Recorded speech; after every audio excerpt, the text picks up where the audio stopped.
How's it going, YouTube? It's your boy Ron, and welcome back to another episode of Let's Play Pokemon Leaf Green. In our last episode, we had made our way north of Cerulean City, tackled on the Nugget Bridge, and made our way over to Bill's house.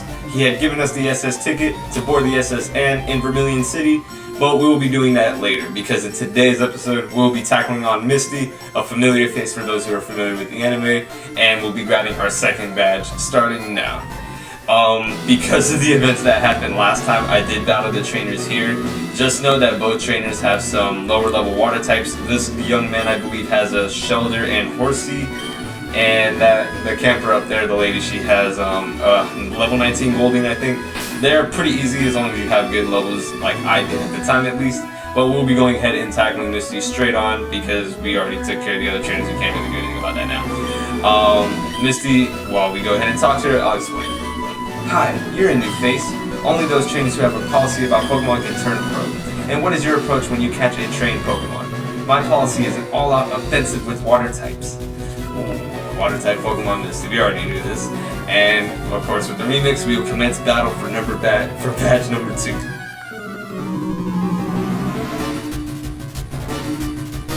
Leader Misty would like to battle. And of course she will start off with one of her signatures, Staryu, level 18. Her signature moves here for this gym are going to be Water Pulse. We should be able to at least hopefully avoid the confusion. It is not a hard-hitting move, but it does have a relatively high chance of confusion on the opponent, so that's the one that we got to be wary of. With 3 levels up, we should be good. Okay, she might heal though. And she hardens. That's going to be very useless since it's physical defense is raised, not special. Yeah. Gym leaders here will have potions so they will heal up, but Pikachu can handle another Thunder Shock on Staryu pretty easily. I'm just glad we're able to outspeed it.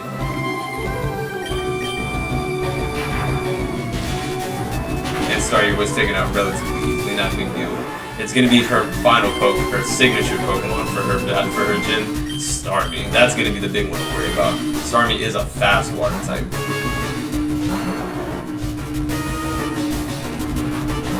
Level 21, alright, bet. Same thing with Staryu, pretty much has Water Pulse as her signature move. Nothing else is really going to be that threatening to us. But of course we do get out to that. But since we are a grass type, she does tend to go for Swift a bit more, just because it has more power. But look at that, come on, that should be it. The only benefit of Swift is that it never misses, but that's no big deal for us, because outta here.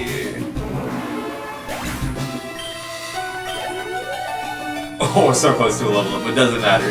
We defeated Misty. Wow, you're too much. Alright, you can have the Cascade badge to show you beat me. And we get Monday. And the Cascade badge makes all Pokemon up to level 30 obey. That includes even outsiders you got in trades. There's more. You can now use Cut anytime, even at a battle. You can cut down small trees to open new pathways. You can also have my favorite TM, which of course is going to be Water Pulse. And use it on an aquatic Pokemon. Well, yeah, I'd like to.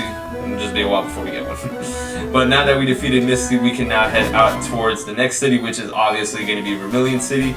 There isn't too much we can do now. There is one landmark here that would be beneficial for us. We just can't do anything about it right now, and that is the bike shop. Because if we talk to the owner of the bike shop, hi, welcome to our bike shop. We have got just the bike for you. It's $1,000,000 Poke Dollars, outrageously priced. Sorry, you can't afford it. Broke boy, get out. Thank you. Yeah, this is bike clerk. But yeah, the bicycle is going to be faster in terms of mobility than just simply running. But obviously we don't have the money for it. I don't even think you're even able to exceed that amount of money in the Pokemon game. So obviously that means there is going to be a different method of obtaining the bike. Other than that, there are not too many notable locations in Cerulean City like Pewter City had. As far as I know, this house right here, the older man that's in the northern part of the house, he'll like to trade Pokemon. If you have a Poliwhirl, he will trade it for his Jinx if you want one. Poliwhirl and its first evolution, Poliwag, I don't think you can find that early in the game. I think it's up until when you get the old rod is when you're able to capture it.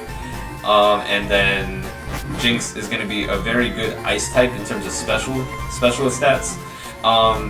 Very few ice types in the game in general, so it is great to have an ice type if you would like one.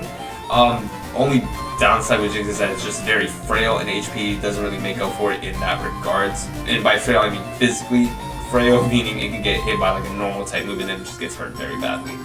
But still a good Pug nonetheless. In Gen 3, it's still pretty decent.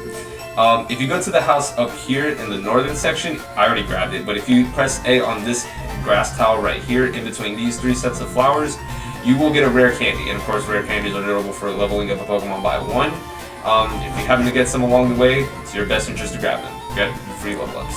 And then this man right here, only skilled trainers can collect Pokemon badges. I see you have at least 1. Those badges have amazing secrets, did you know? Now then, which of the 8 badges should I describe? So this guy just basically describes every badge in the game. Every badge is notable for increasing the hidden stats of your Pokemon, if I believe I said that correctly. So starting from badge 1 up until the last badge, you get a small percentage increase in each specific stat that maxes out to, I believe, 12% of the total for every Pokemon. I don't think I explained that right, or it's either 12 or 1.25%. It's something along the lines of that. It's a hidden value, so of course these numbers that you see on like my Pokemon right now, the individual numbers for the stats, they don't go up like, you know, you don't physically see them go up, but the hidden values do, meaning they can get slightly more powerful, of course, the more badges you get. Okay, so that wraps up pretty much every notable location in Cerulean City. I will say we are definitely going to be coming back. Whether I show that or not is to be seen. We are going to be getting the bike because it is going to be necessary for one mode of transportation in one area of Kanto. But that'll be for later, and obviously we can't get it right now, so we are going to have to come back. But what we can do now is when we first entered Cerulean City prior, this police officer blocked the door to this house, which does give us the exit route that'll lead us out towards the southern area of Cerulean City. And the people were robbed here. Or the people here were robbed. It's obvious that Team Rocket is behind this most heinous crime. Even our police force has trouble with the Rockets. So he will block this door until you reach Bill's house. So once you do, you don't even have to battle Misty, but you will have to, of course, battle her to progress further. Legitimately, those miserable Rockets. Look what they've done to my house. They stole a TM for teaching Pokemon how to dig holes. I was going to use it on my Mankey, or a Sandshrew. That cost me a bundle. It did. Dang, yeah, they really did a number on this house. And Team Rocket must be trying to dig their way into no good. Oh, I see what you're trying to do. Clever. And then we see the Team Rocket gun just standing outside right there. I'll just let Pikachu handle it. He'll stop us. Hey, stay up. It's not your yard. Huh? Me. I'm an innocent bystander. Don't you believe me? Right. How do you want to tell me to get out if you're going to try to convince me that you're innocent? You have a Team Rocket shirt for crying out loud. Okay, moment chop. Just Thundershock. My Pokemon is slightly higher level, so this isn't going to be a problem.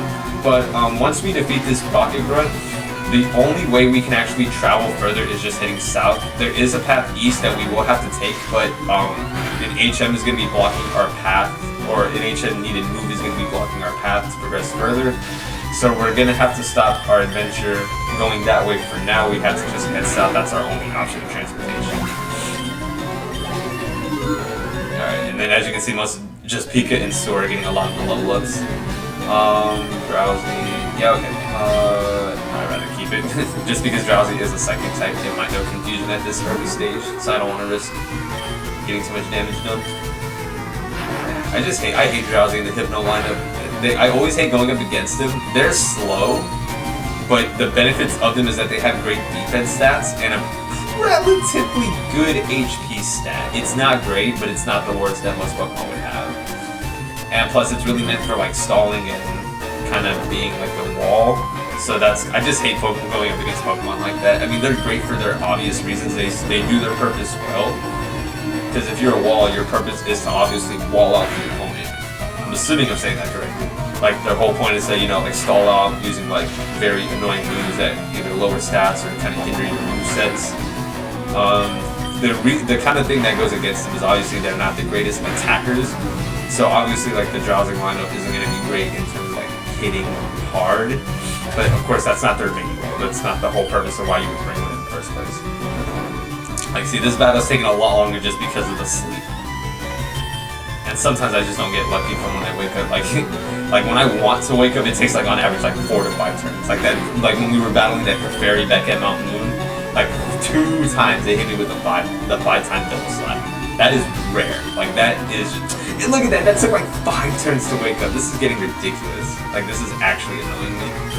Just gonna have to speed through it because this is taking a while. And that should be it. Stop. I give up. I'll leave quietly. Okay, over to the team I stole. And we got... I better get moving. And we got the team that the hiker guy was talking about. I figured what's lost is lost. I decided to teach Dig how to dig without a TM. See? So once we get Dig back, he doesn't even want it anymore. So we get a free TM. Alright, so like I was saying, we can't go this way because we need cut. Even though we did get the ability to learn it, we still need to get the actual HM to actually use it. So we can't go there yet. We're just going to have to head south. And we are now entering Route 5. So one notable difference from the first gen that the third gen now has is this house right here, which is the daycare. So obviously breeding and having the daycare in Pokemon was only introduced in the second gen. So obviously the first gen that was just a regular house. In this gen you can actually breed Pokemon. So just to give you a quick info on breeding Pokemon, the whole point of breeding Pokemon is really just to get the baby evolution of the Pokemon that you want. That typically tends to be the female, that typically tends to be the female of the two that you leave being male and female. You know, this is Pokemon Anatomy 101 basically. It's that. And a lot of times teaching them you can get like special moves out of the Pokemon. It's a great way of getting shiny, it's a great way of getting abilities, great way of getting a good nature. There's a lot of reasons why you would want to breed Pokemon, and this in Fire Red and Leaf Green, it's not the greatest way they not introduce it, but it's not the greatest daycare center, I'll be honest. You really will have to trade over a lot of Pokemon from the third, like Ruby, Sapphire, and Emerald to really take advantage of it, or just get like special event Pokemon to be able to get those kind of special Pokemon that you would like to get for breeding purposes. Like a lot of the reasons why so many ideal teams and so many ideal Pokemon are brought is because of the daycare. Like that's a necessity step. Like certain Pokemon can't learn like the greatest moves like they'll need for their movesets without having to be bred or like taken over from another game. Since we don't need to do that for our purposes, we are of course just skipping that altogether. But it is also a great way to level up Pokemon, and by great way I mean it's one way to do it without battling. You're just going to have to sacrifice a lot of time, and also to get your Pokemon back you will have to pay money. I believe it's 100 Poké-Dollars for every one level they learn, for one level they gain, which can add up quite tremendously, but it's still very slow. You're better off just battling wild Pokes that way. It's honestly a lot faster. Okay, now that I explained the daycare center, what we are doing now is, now that we went from the underground path, our mission today is to head over to Vermilion City, because a lot of the trainers from just this point up until the city's entrance, it's just going to be a couple trainers. A few, not as much as like we saw back in the last episode at Route 24 and 25, but still a lot to at least keep in mind. I'm going to go ahead and just heal up Pikachu since it took a good amount of damage, but I do want to go ahead and move this up. Okay. And then just continue battling more trainers. Excuse me, this is a private conversation. Shut up.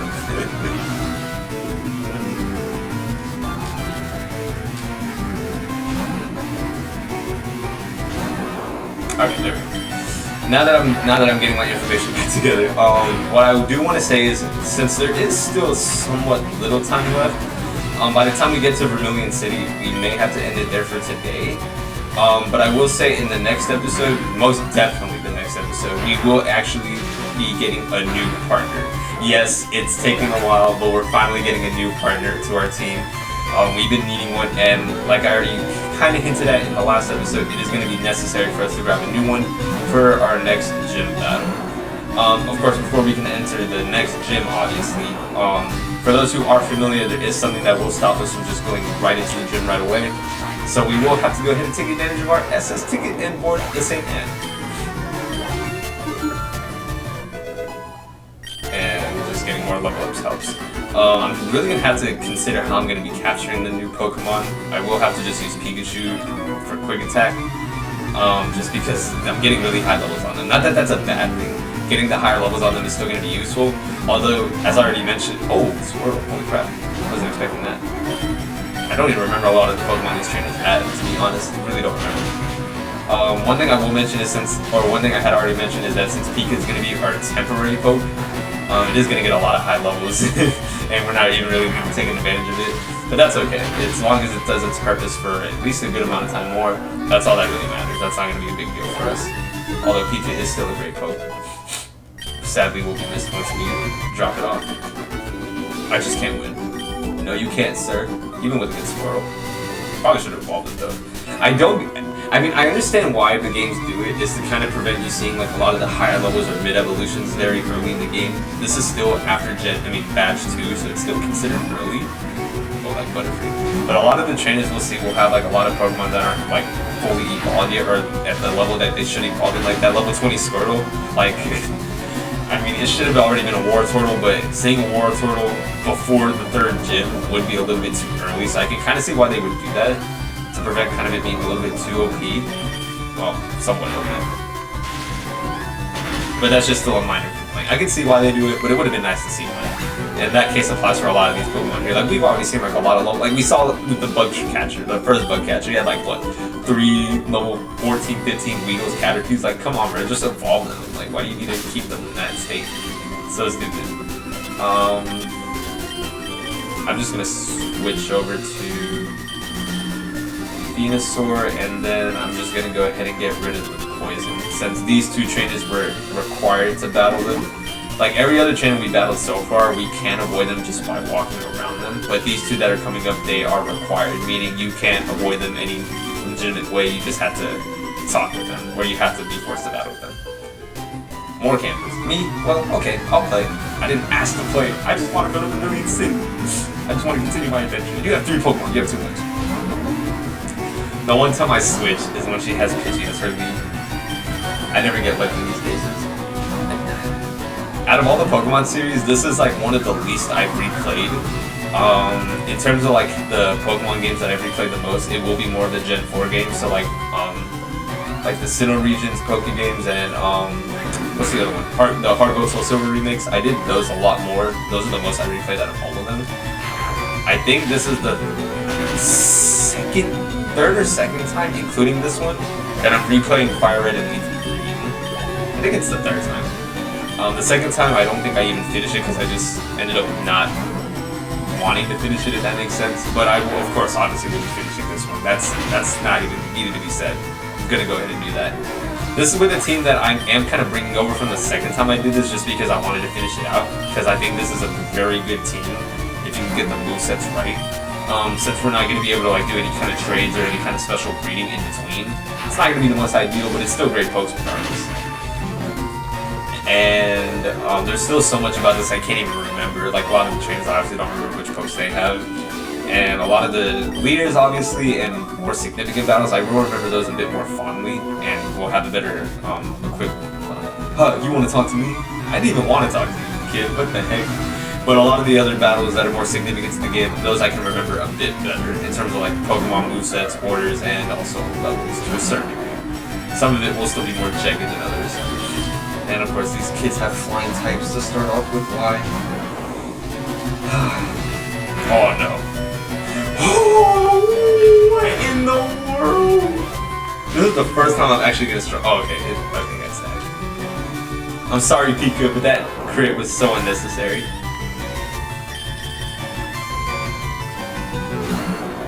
Okay, all I have is Razor Leaf. It's not really gonna do a lot.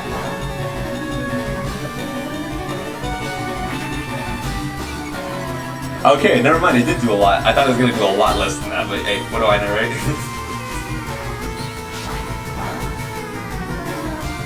I guess because of that level of significance, but I thought it would do a lot less just because of the fact that it's flying against grass against flying. Ooh, Raticate. And level 16 Raticate. I thought they did. You see, that's the one thing I don't remember. I thought they evolved it like level 20. What? I mean, you can still find low-level Raticates in the wall, but that still won't be for a while now. Like, and obviously, I don't want Raticate on my team. Too boring. I mean, if you guys have Raticate on your team, that's great. That's like adding difficulty, because training a Raticate to be your vital partner in the endgame is going to be pretty hard. Just because stats are pretty bad on it, and it's a normal type, so it doesn't really take advantage of most moves. But hey, most skilled trainers can take advantage of considered lower level Pokemon. Alright, but enough of that. We've entered Vermilion City. Honestly, the gap between Cerulean to here isn't that big, so obviously we made it here. Pretty good time. And now that I healed my Pokemon, I will say, in terms of preparation, there are a couple things we can do here, but I'll hold off on those for now. There's really only one big thing that's going to be crucial to the story, and then obviously the gym is right here, but we can't even go there because there's water blocking it, and then the tree that can be cut, we don't even have to move yet, so we can't even go there yet. So we obviously have to wait for that until next time. And then heading over here, there is some notable landmarks to take care of. This is Route 11. So if I pull up the map just to kind of wrap things up for now, just to show you guys what we're going to be doing for the next few episodes. I always struggle pulling up the map. I don't know why. If I pull up the map, Route 11, we are near Diglett's Cave. This is going to be the connecting mark that takes us all the way up to the route like 12s and pluses. That will lead us over to Fuchsia City, but that still is for a while. Let's not get ahead of ourselves. That still will take a while. And the fun thing that we're going to have to be focusing on, at least for the next few episodes, will be here at Vermilion City and heading north to a lot of the backtracking that we'll have to do. A lot of this will be just trainer battles, but I'll ignore that for now. That's not crucial for us. But down here is going to be the St. Anne Port. That'll be where we will board the St. Anne, but we're not going to be doing that yet because we're going to be stopping it right now in front of the next landmark we'll be visiting in the next episode, which is Diglett's Cave. This is going to be where, if the name hadn't already given it up, is where we'll be catching our next companion. So we'll end it here for today. So guys, thank you so much for watching today's video. I do hope you enjoyed. Recapping, we beat Misty. This time was actually a breeze and grabbed badge number 2 and made our way over to Vermilion City. So in the next episode, guys, we'll be going ahead and starting off at Diglett's Cave, and then we'll be going ahead and boarding the S.S Anne and seeing what's, I guess, doing some party time, you know, since Bill gave us his ticket. Might as well take advantage of the scenery and be on the board ship. But we'll do that next time. So guys, this has been your boy Ron, and until next time, I will see you guys back outside the Diglett's Cave so that we can catch our new companion to our team and start grinding out for the next gym badge. I'll see you guys then. Take care.